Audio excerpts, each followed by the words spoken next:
कि सारे 2020 मिलीटेंट सी सारे नॉन एनकाउंटरां और हुण जिहड़े ने 20 एनकाउंटर कल्ले इन्हां दिनां दे विच ही होए ने ਇਹ ਵੀ ਜਿਹੜੇ ਉਹਨਾਂ ਨੇ ਰਿਕਾਰਡ ਕੀਤੇ ਨੇ ਅਦਰਵਾਈਜ਼ ਕਿੰਨੇ ਹੋਏ ਨੇ ਉਹਨਾਂ ਦੀ ਕਦੇ ਕੋਈ ਖਬਰ ਨਹੀਂ ਹੈ ਔਰ ਉਹਦੇ 'ਚ ਉਹਨਾਂ ਨੇ ਕਿਹਾ ਕਿ ਵੀ ਇਹ with a significant rise in number encounters from zero militancy figures and a small number of shoot out international bodies should help resolve Kashmir issue ਔਰ ਮੀਰਵਾਇਜ਼ ਉਮਰ ਫਾਰੂਕ ਨੇ ਇਹ ਅਪੀਲ ਕੀਤੀ ਹੈ ਸਾਰਿਆਂ ਨੂੰ ਕਿ ਕਸ਼ਮੀਰ ਕਨਫਲਿਕਟ ਜਿਹੜਾ ਉਹ ਬੜਾ ਖਤਰਨਾਕ ਹੁੰਦਾ ਜਾ ਰਿਹਾ that should be resolved Fundamental human rights of the people of Jammu and Kashmir should be respected and reinstated. For the last 3 decades, the abysmal human rights situation in Jammu and Kashmir due to lingering conflict had shown no sign of improvement.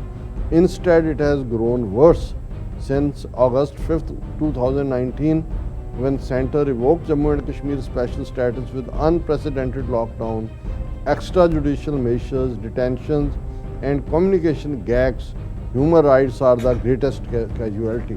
No way out except holding talks with Pakistan to end militancy in Jammu and Kashmir. Farooq Abdullah ਉਹਨਾਂ ਕਿਹਾ ਗੱਲਬਾਤ ਕਰੋ ਪਾਕਿਸਤਾਨ ਨਾਲ ਉਹਦੇ ਤੋਂ ਬਿਨਾਂ ਜਿਹੜਾ ਕੋਈ ਤੁਹਾਡੇ ਕੋਲ ਚਾਰਾ ਨਹੀਂ ਹੈ। ਦਰਸ਼ਕੋ ਬ੍ਰੇਕ ਤੋਂ ਬਾਅਦ ਤੁਹਾਡਾ ਸਭ ਦਾ ਭਰਪੂਰ ਸਵਾਗਤ ਹੈ। ਸੋ ਵੀਅਰਸ ਹੁਣ ਆਪਾਂ ਗੱਲਬਾਤ ਕਰਨ ਜਾ ਰਹੇ ਹਾਂ ਜੰਮੂ ਕਸ਼ਮੀਰ ਦੇ ਹਵਾਲੇ ਨਾਲ ਕਿ ਜੰਮੂ ਕਸ਼ਮੀਰ ਦੇ ਸਾਬਕਾ chief minister mister Farooq Abdullah ਨੇ ਮੀਡੀਆ ਨਾਲ ਗੱਲਬਾਤ ਕਰਦਿਆਂ ਇਹ ਕਿਹਾ ਹੈ ਕਿ ਭਾਰਤ ਨੂੰ ਕਸ਼ਮੀਰ ਮਸਲੇ ਦੇ ਹੱਲ ਲਈ ਅਤੇ ਜੰਮੂ ਕਸ਼ਮੀਰ ਵਿੱਚ ਮਿਲੀਟੈਂਸੀ ਖਤਮ ਕਰਨ ਲਈ ਪਾਕਿਸਤਾਨ ਨਾਲ ਗੱਲਬਾਤ ਕਰਨੀ ਪਵੇਗੀ। ਉਹਨਾਂ ਕਿਹਾ ਕਿ ਜੇ ਭਾਰਤ ਉਸ ਚੀਨ ਨਾਲ ਗੱਲਬਾਤ ਕਰ ਸਕਦਾ ਹੈ ਜਿਸ ਨੇ ਸਾਡੇ ਇਲਾਕੇ ਤੇ ਕਬਜ਼ਾ ਕੀਤਾ ਹੈ ਤਾਂ ਫਿਰ ਪਾਕਿਸਤਾਨ ਨਾਲ ਕਿਉਂ ਨਹੀਂ। ਸੋ ਇਸ ਬਾਰੇ ਆਪਾਂ ਵਿਚਾਰ ਚਰਚਾ ਕਰਨ ਜਾ ਰਹੇ ਹਾਂ। ਸੋ ਅਸੀਂ ਚਾਹਾਂਗੇ ਕਿ ਤੁਸੀਂ ਇਸੇ ਤਰ੍ਹਾਂ ਬਣੇ ਰਹਿਣਾ, ਦੇਖਣ ਸੁਣਨੇ ਲਿਖਣ ਲਈ ਤੁਹਾਡਾ ਸਭ ਦਾ ਬਹੁਤ-ਬਹੁਤ ਧੰਨਵਾਦ ਜੀ। ਡਾਕਟਰ ਸਾਹਿਬ ਕੀ ਵਿਚਾਰਾਂ ਨੇ? ਦੇਖੋ ਬੇਸ਼ੱਕ ਬਹੁਤ ਸਾਰੀਆਂ ਖਬਰਾਂ ਜੰਮੂ ਕਸ਼ਮੀਰ ਤੋਂ ਨਿਕਲਣ ਹੀ ਨਹੀਂ ਦਿੱਤੀਆਂ ਜਾ ਰਹੀਆਂ, ਮੀਡੀਆ ਜਿਹੜਾ ਉਹਨੂੰ ਤਾਂ ਸਟੈਂਗੂਲੇਟ ਕੀਤਾ ਹੋਇਆ, ਪਰ ਜਿੰਨੀ ਕੁ ਈਵਨ ਫਿਲਟਰ ਆਊਟ ਕਰਕੇ ਵੀ ਜਿਹੜੀਆਂ ਖਬਰਾਂ ਉੱਥੋਂ ਨਿਕਲ ਰਹੀਆਂ ਨੇ ਕਸ਼ਮੀਰ ਵਾਦੀ 'ਚੋਂ ਉਹ ਦੱਸ ਰਹੀਆਂ ਹੈ ਕਿ ਉੱਥੇ ਸਿਚੁਏਸ਼ਨ ਭਾਰਤੀ ਫੌਜ ਦੇ ਕੰਟਰੋਲ ਤੋਂ ਬਾਹਰ ਹੈ। ਬੇਸ਼ੱਕ ਉਹ ਹਰ ਦੂਸਰੇ ਤੀਸਰੇ ਦਿਨ 2-3 ਨੌਜਵਾਨ ਚੁੱਕ ਕੇ ਕਿਸੇ ਨਾ ਕਿਸੇ ਕਾਰਨਰ 'ਚ ਮਾਰ ਦਿੰਦੇ ਨੇ ਤੇ ਖਤਰਨਾਕ ਮਿਲੀਟੈਂਟਸ ਲਸ਼ਕਰੇ ਤੋਇਬਾ ਪਾਕਿਸਤਾਨ ਤੋਂ ਇਨਫਿਲਟਰੇਟ ਕਰ ਰਹੇ ਉਹ ਦੱਸਣ ਦੀ ਕੋਸ਼ਿਸ਼ ਕਰਦੇ ਨੇ। ਪਰ ਜਦੋਂ ਇੱਕ ਅੱਧੀ ਖਬਰ ਫਿਰ 3-4 ਦਿਨ ਬਾਅਦ ਆਉਂਦੀ ਹੈ ਕਿ ਜਿਵੇਂ ਪੁਲਿਸ ਗੱਡੀ ਤੇ ਅਟੈਕ 3 ਮਰ ਗਏ, ਹੁਣ 2 ਸੀ ਪਹਿਲਾਂ, ਇੰਨੇ ਜ਼ਖਮੀ, ਫਿਰ ਇਹ ਨਹੀਂ ਨਜ਼ਰ ਆਉਂਦਾ ਵੀ ਵਾਪਸੀ ਜਵਾਬੀ 'ਚ ਕਿੰਨੇ ਮਾਰੇ, ਕਿਉਂਕਿ ਜਿੱਥੇ ਮੁਕਾਬਲਾ ਹੁੰਦਾ ਉੱਥੇ ਫਿਰ ਇਹੀ ਅਸਲੀ ਮੁਕਾਬਲਾ ਹੁੰਦਾ। ਔਰ ਇਸ ਸਾਰੇ ਦੇ ਚਲਦਿਆਂ ਹੁਣ ਇਹ ਵੀ ਮੰਨਣ ਲੱਗ ਗਏ ਨੇ ਕਿ ਭਾਈ ਹਾਲਤ ਜਿਹੜੀ ਹੈ ਉਹ ਕਾਬੂ 'ਚ ਨਹੀਂ ਹੈ। ਔਰ ਇੱਕ ਆਰਟੀਕਲ ਅੱਜ ਬੜਾ ਡੀਟੇਲਡ ਪੀਰਜ਼ਾਦਾ ਆਸ਼ਿਕ ਦਾ ਹਿੰਦੂ ਅਖਬਾਰ 'ਚ ਸੀ, Srinagar district turns into hotbed of militancy in Kashmir. और in 2020 according to official data 20 militants were killed in 9 encounters. In 2021 J&K summer capital saw around 20 encounters and shootouts in and around the city.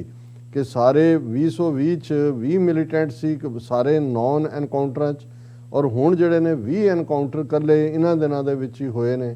ਇਹ ਵੀ ਜਿਹੜੇ ਉਹਨਾਂ ਨੇ record ਕੀਤੇ ਨੇ otherwise ਕਿੰਨੇ ਹੋਏ ਨੇ ਉਹਨਾਂ ਦੀ ਕਦੇ ਕੋਈ ਖਬਰ ਨਹੀਂ ਹੈ ਔਰ ਉਹਦੇ 'ਚ ਉਹਨਾਂ ਨੇ ਕਿਹਾ ਕਿ ਵੀ ਇਹ with a significant rise in number encounters from zero militancy figures and a small number of shoot outs ਕਿ ਜ਼ੀਰੋ ਮਿਲੀਟੈਂਸੀ ਸੀ ਹੁਣ ਇਹ ਹੌਟਬੈਡ ਬਣਿਆ। ਪੂਰੀ ਡੀਟੇਲਡ ਉਹਦੇ 'ਚ ਉਹਨਾਂ ਦੇ ਡਾਟੇ ਨੂੰ ਵੀ ਬੇਸ ਕਰਕੇ ਕੀਤਾ ਔਰ ਨਾਲ ਦੀ ਨਾਲ ਅਸੀਂ ਇਹ ਵੀ ਦੇਖ ਰਹੇ ਹਾਂ ਵੀ ਕਿਉਂਕਿ ਹਾਲਾਤ ਕਾਬੂ ਤੋਂ ਬਾਹਰ ਨੇ, ਹਰਾਸਮੈਂਟ ਲੀਡਰਾਂ ਦੀ ਬਰਾਬਰ ਜਾਰੀ ਹੈ, ਫੜੋ ਫੜੀ ਦਾ ਹਾਲ ਹੈ। Rajouri man arrested over objectionable social media post about CDS Rawat's death.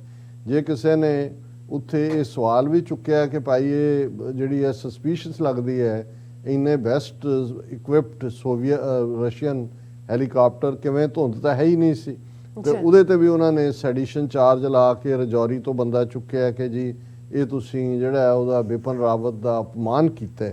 ਔਰ ਇਸ ਸਭ ਦੇ ਚਲਦਿਆਂ ਜਿਹੜੀ ਕਸ਼ਮੀਰ ਦੀ ਲੀਡਰਸ਼ਿਪ ਮਾੜੀ ਮੋਟੀ ਜਿਹਨੂੰ ਭਾਵੇਂ ਹਾਊਸ ਅਰੈਸਟ ਹੀ ਹੈ, ਜਿਵੇਂ ਉਹਨਾਂ ਦੇ ਵਿੱਚ ਇੱਕ ਪ੍ਰੋਮੀਨੈਂਟ ਮੀਰਵਾਇਜ਼ ਉਮਰ ਫਾਰੂਕ ਜਿਹੜਾ ਹਾਲਾਂ ਬਹੁਤ ਮੋਡਰੇਟ, ਮੈਨੂੰ ਵੀ ਵਾਸ਼ਿੰਗਟਨ DC 'ਚ ਗਰਾਊਂਡ ਟੇਬਲ ਕਾਨਫਰੰਸ ਵੇਲੇ ਮਿਲਣ ਦਾ ਮੌਕਾ ਬਣਿਆ ਔਰ ਮੈਨੂੰ ਉਦੋਂ ਲੱਗਾ ਵੀ ਕਾਸ਼ ਸਾਡੇ ਪੰਜਾਬ 'ਚ ਵੀ ਗਰਾਊਂਡ ਦੇ ਉੱਤੇ ਇਸ ਕਿਸਮ ਦੇ ਵੈਲ ਅੰਡਰਸਟੈਂਡਿੰਗ ਲੀਡਰ ਹੋਣ, ਸੌਫਟ ਸਪੋਕਨ, ਐਜੂਕੇਟਿਡ ਔਰ ਦਲੀਲ ਨਾਲ ਗੱਲ ਕਰਨ ਵਾਲਾ। ਔਰ ਉਹਨਾਂ ਨੇ ਵੀ ਕੱਲ੍ਹ ਅਪੀਲ ਕੀਤੀ ਹੈ 10 ਦਸੰਬਰ ਦੇ ਜਿਹੜੇ ਹਿਊਮਨ ਰਾਈਟਸ ਡੇ ਦੇ ਹਵਾਲੇ ਨਾਲ, international bodies should help resolve Kashmir issue.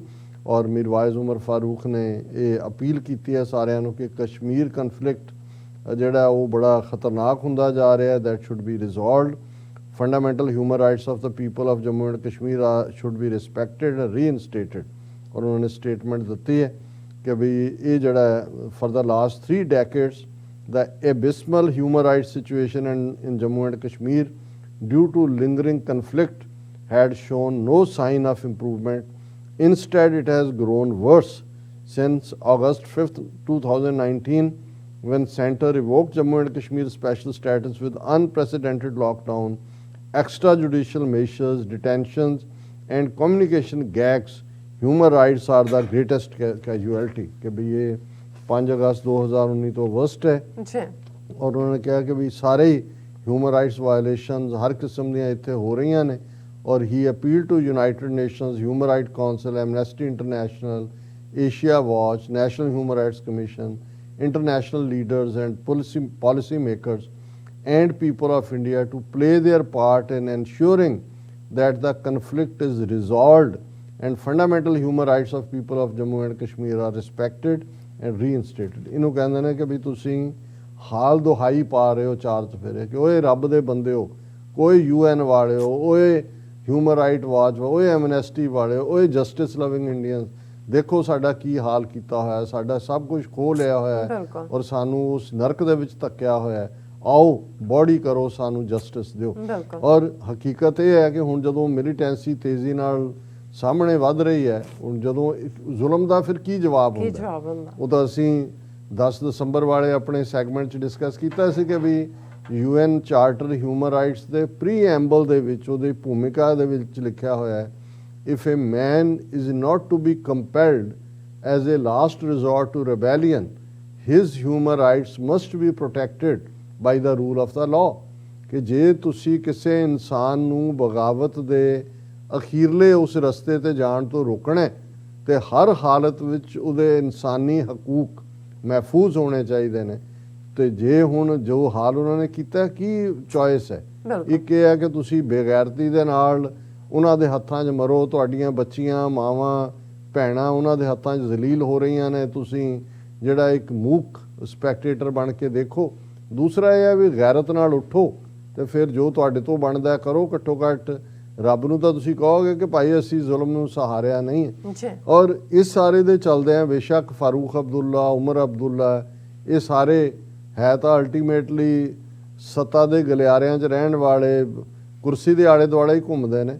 ਪਰ ਕਈ ਵਾਰ ਜਿਹੜੀ ਗੱਲ ਭਾਵੇਂ ਹਾਲਾਤ ਵਾਸੀ ਕਿਸੇ ਦੇ ਮੂੰਹੋਂ ਠੀਕ ਨਿਕਲੇ, ਉਹਨੂੰ ਅਸੀਂ ਜਿਹੜਾ ਉਹ ਕੋਟ ਵੀ ਕਰਦੇ ਹਾਂ, ਉਹਨੂੰ ਰੈਕਗਨਾਈਜ਼ ਵੀ ਕਰਦੇ ਹਾਂ। ਔਰ ਅੱਜ ਮੀਡੀਆ ਦੇ ਵਿੱਚ ਮੇਨ ਖਬਰ ਲੱਗੀ ਹੋਈ ਹੈ, no way out except holding talks with Pakistan to end militancy in Jammu and Kashmir. Farooq Abdullah ਇਹ ਸਾਬਕਾ ਚੀਫ ਮਿਨਿਸਟਰ ਵੀ ਹੈ, ਸੈਂਟਰ 'ਚ ਮਿਨਿਸਟਰ ਵੀ ਰਿਹਾ ਹੈ, ਮੇਨ ਪਾਰਟੀ ਜਿਹੜੀ ਹੈ ਉਹਨਾਂ ਦੀ ਨੈਸ਼ਨਲ ਕਾਨਫਰੰਸ ਉਹਦਾ ਵੱਡਾ ਲੀਡਰ ਹੈ, ਸ਼ੇਖ ਅਬਦੁੱਲੇ ਦਾ ਪੁੱਤਰ ਹੈ। ਜਿਸ ਸ਼ੇਖ ਅਬਦੁੱਲੇ ਨੇ, ਜਿਵੇਂ ਮਾਸਟਰ ਤਾਰਾ ਸਿੰਘ ਨੇ ਸਾਨੂੰ ਇਹਨਾਂ ਹਿੰਦੂਆਂ ਦੇ ਜ਼ੇਰ ਕੀਤਾ 47 'ਚ, ਇਵੇਂ ਇਹਦੇ ਪਿਓ ਸ਼ੇਖ ਅਬਦੁੱਲਾ ਨੇ ਕਸ਼ਮੀਰੀ ਜੰਮੂ ਕਸ਼ਮੀਰ ਦੇ ਲੋਕਾਂ ਨੂੰ ਜ਼ੇਰ ਕੀਤਾ ਹਿੰਦੂਆਂ ਦੇ ਉਸ ਨਹਿਰੂ ਦੇ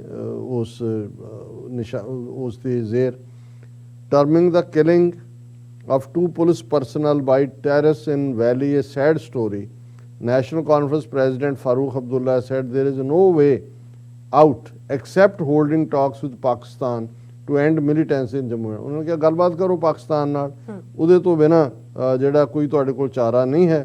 ਔਰ ਉਹਨਾਂ ਨੇ ਕਿਹਾ ਕਿ ਵੀ ਜੇ ਤੁਸੀਂ, ਔਰ ਉਹਨਾਂ ਨੇ ਕਿਹਾ ਵੀ ਤੁਹਾਨੂੰ ਲੱਗਦਾ ਵੀ ਲੋਕ ਮਰ ਰਹੇ ਨੇ ਵੀ ਅਸੀਂ ਖੁਸ਼ ਹਾਂ, ਇਹ ਸੈਡ ਸਟੋਰੀ ਹੈ। ਪਰ ਗੱਲ ਇਹ ਹੈ ਵੀ ਜੇ ਤੁਸੀਂ ਉੱਥੇ ਹੀ ਇਹ ਕਹੀ ਜਾਣਾ ਦਿੱਲੀ 'ਚ ਬਹਿ ਕੇ ਕਿ ਐਵਰੀਥਿੰਗ ਇਜ਼ ਹੰਕੀ ਡੋਰੀ, is it hunky dory? Are people safe when your police personnel are not safe? How is an ordinary man safe? ਕਿ ਜੇ ਤੁਹਾਡੇ ਸਿਕਿਉਰਿਟੀ ਦਸਤੇ ਹੀ ਸੇਫ ਨਹੀਂ ਨੇ, ਆਮ ਬੰਦੇ ਕਿਵੇਂ ਸੇਫ ਹੋਣਗੇ? ਔਰ ਉਹਨਾਂ ਨੇ ਕਿਹਾ ਕਿ ਭਾਈ ਇਹ ਟੈਰਰ ਅਟੈਕ ਲਗਾਤਾਰ ਹੋ ਰਹੇ ਨੇ। ਔਰ ਅਗੇਨ ਉਹਨਾਂ ਨੇ ਕਿਹਾ you have to talk, there is no way out to end militancy. You can talk to China, what do you say about that? China is coming and occupying our territory. They are making their own houses in that territory. let the government of India allow discussion in the parliament to understand what the Chinese are doing। ਉਹਨੇ ਕਿਹਾ ਜੀ ਉਹ ਆਏ, ਉਹਨਾਂ ਨੇ ਤੁਹਾਡਾ ਇਲਾਕਾ ਫਤਿਹ ਕੀਤਾ ਹੈ, ਤੁਸੀਂ ਪਾਰਲੀਮੈਂਟ 'ਚ ਉੱਥੇ ਡਿਸਕਸ਼ਨ ਵੀ ਨਹੀਂ ਹੋਣ ਦਿੰਦੇ। ਸੁਬਰਾਮਨਿਅਮ ਸਵਾਮੀ ਨੇ, ਉਹਨਾਂ ਦਾ ਸਿਟਿੰਗ MP ਆ, ਉਹਨੇ ਕਿਹਾ ਇਹ ਤਾਂ ਦੱਸੋ ਕਿੰਨਾ ਇਲਾਕਾ ਮੱਲਿਆ, ਕਹਿੰਦੇ no no no no national security will be compromise. ਠੀਕ ਕਿਹਾ ਉਹਨੇ ਫਾਰੂਕ ਅਬਦੁੱਲਾ ਨੇ ਕਿ ਭਾਈ ਇਹ ਜਿਹੜਾ ਤੁਸੀਂ ਜੇ ਗੱਲ ਨਹੀਂ ਕਰੋਗੇ, ਫਿਰ ਇੱਕ ਜਦੋਂ ਜਰਨਲਿਸਟ ਨੇ ਉਹਨੂੰ ਬਾਰ-ਬਾਰ ਪੁੱਛਿਆ ਕਿ ਵੀ ਇਹ ਜੋ ਤੁਸੀਂ ਪਾਕਿਸਤਾਨ ਨਾਲ ਗੱਲਬਾਤ ਕਰਨ ਦੀ ਕਹਿੰਦੇ ਹੋ, ਇਹਦਾ ਮਤਲਬ ਹੈ ਕਿ ਤੁਸੀਂ ਪਾਕਿਸਤਾਨੀ ਟੈਰਰਿਸਟ ਨੂੰ ਕਲੀਨ ਚਿੱਟ ਦੇ ਰਹੇ ਹੋ ਜਿਹੜੇ ਲੋਕਾਂ ਨੂੰ ਮਾਰ ਰਹੇ ਨੇ। ਫਿਰ ਉਹ ਥੋੜਾ ਗੁੱਸੇ 'ਚ ਆ ਗਿਆ, ਉਹਨੂੰ ਕਹਿੰਦਾ you are not a journalist, your attitude is communal. ਵੀ ਤੇਰਾ ਸਵਾਲ ਹੀ ਲੋਡਿਡ ਹੈ, ਤੂੰ ਪਹਿਲਾਂ ਹੀ ਜਿਹੜਾ ਉਹ ਭਰਿਆ ਹੋਇਆ ਹੈ ਹਿੰਦੂ ਤੋਂ ਵੀ, ਤੇਰੇ 'ਚ ਸਾਰੀ ਨਫ਼ਰਤ ਹੈ। ਔਰ ਉਹਨੇ ਕਿਹਾ ਵੀ ਉੱਥੇ ਕੀ ਚੱਲ ਰਿਹਾ, ਹਰਿਆਣੇ 'ਚ ਕੀ ਚੱਲ ਰਿਹਾ। ਉਹ ਖੱਟੜ ਕਹਿ ਰਿਹਾ ਜੀ ਇੱਥੇ ਅਸੀਂ ਬਿਲਕੁਲ ਨਹੀਂ ਹੋਣ ਦੇਵਾਂਗੇ। ਉਹਨੇ ਕਿਹਾ if he doesn't allow prayers in open space, let him create a space where they can pray. They have to, that is why open spaces are used, because there is no place for namaz। Okay, ਤੁਸੀਂ ਕਰਕੇ ਦਿਓ, ਕਾਨੂੰਨ ਤੁਹਾਡਾ ਸੰਵਿਧਾਨ ਕਹਿੰਦਾ ਹੈ ਕਿ ਜਿਹੜਾ ਉਹਦਾ ਹੱਕ ਹੈ ਆਪਣੀ ਇਬਾਦਤ ਦਾ। ਸੋ ਕੁੱਲ ਮਿਲਾ ਕੇ ਮੈਂ ਸਮਝਦਾ ਕਿ ਵੀ ਜੇ ਭਾਰਤ ਦੀ ਹਕੂਮਤ ਜਿਹੜੀ ਬਿਲਕੁਲ ਫੈਨੇਟਿਸਿਜ਼ਮ ਔਰ ਹਿੰਦੂਤਵਾ ਦੇ ਉਸ ਰਗੋ ਰੇਸ਼ੇ 'ਚ ਨਫ਼ਰਤ ਭਰੀ ਹੋਈ ਹੈ ਮੁਸਲਮਾਨਾਂ ਲਈ, ਘੱਟ ਗਿਣਤੀਆਂ ਲਈ, ਕਸ਼ਮੀਰੀਆਂ ਲਈ। ਪਰ ਜਿਹੜੀ ਗੱਲ ਫਿਰ ਭਗਤ ਸਿੰਘ ਨੇ ਕਹੀ ਸੀ ਜਦੋਂ ਉਹਨੇ ਦਿੱਲੀ ਅਸੈਂਬਲੀ ਦੇ ਵਿੱਚ, ਸ਼ਹੀਦ ਭਗਤ ਸਿੰਘ ਨੇ ਭਾਵੇਂ ਧੂਏ ਵਾਲੇ ਬੰਬ ਵੀ ਸੁੱਟੇ ਸੀ, ਪਰ ਉਹਨੇ ਇਹ ਕਿਹਾ ਸੀ, ਖੜੇ ਰਹੇ ਹੋ ਜਦੋਂ ਅਦਾਲਤ 'ਚ ਮੁਕੱਦਮਾ ਚੱਲਿਆ, ਤੇ ਉਹਨੇ ਕਿਹਾ ਕਿ ਵੀ ਜਦੋਂ ਕੋਈ ਸਰਕਾਰ ਅੱਖਾਂ ਤੋਂ ਅੰਨੀ ਤੇ ਕੰਨਾਂ ਤੋਂ ਬੋਲੀ ਹੋਏ ਤੇ ਉਹਨੂੰ ਸੁਣਾਉਣ ਦੇ ਲਈ ਫਿਰ ਧਮਾਕੇ ਕਰਨੇ ਪੈਂਦੇ ਨੇ। ਤੇ ਜੇ ਇਹਨਾਂ ਨੇ ਜਸਟਿਸ ਨਹੀਂ ਦੇਣਾ ਤੇ ਫਿਰ ਕਸ਼ਮੀਰੀ ਨੌਜਵਾਨ ਉਸ ਰਸਤੇ ਤੇ ਹੀ ਤੁਰਨਗੇ ਜਿਸ ਦੇ ਉੱਤੇ ਵਾਲੀ ਬਹਿਰਾਨ ਜਾਂ ਉਸ ਤੋਂ ਪਹਿਲਾਂ ਮਕਬੂਲ ਬੱਟ ਔਰ ਇਹ ਸਾਰੇ ਤੁਰੇ। ਔਰ ਹੁਣ ਇਹ ਲੱਗ ਰਿਹਾ ਵੀ ਇਹਨਾਂ ਦੇ ਹੱਥੋਂ ਜਿਹੜੀ ਹੈ ਉਹ ਹਾਲਤ ਇਹਨਾਂ ਦੇ ਕਾਬੂ ਤੋਂ ਬਾਹਰ ਹੋ ਰਹੀ ਹੈ। ਜੀ ਰਾਜ ਸਾਹਿਬ ਤੁਹਾਡਾ ਬਹੁਤ ਬਹੁਤ ਸ਼ੁਕਰੀਆ। ਸੋ ਅਥਲੇ ਨੇ ਬ੍ਰੇਕ। ਵਿਊਅਰਸ ਤੁਸੀਂ ਕਿਤੇ ਨਹੀਂ ਜਾਣਾ, ਮਿਲਦੇ ਹਾਂ ਆਫਟਰ ਦਿਸ ਸ਼ਾਰਟ ਬ੍ਰੇਕ।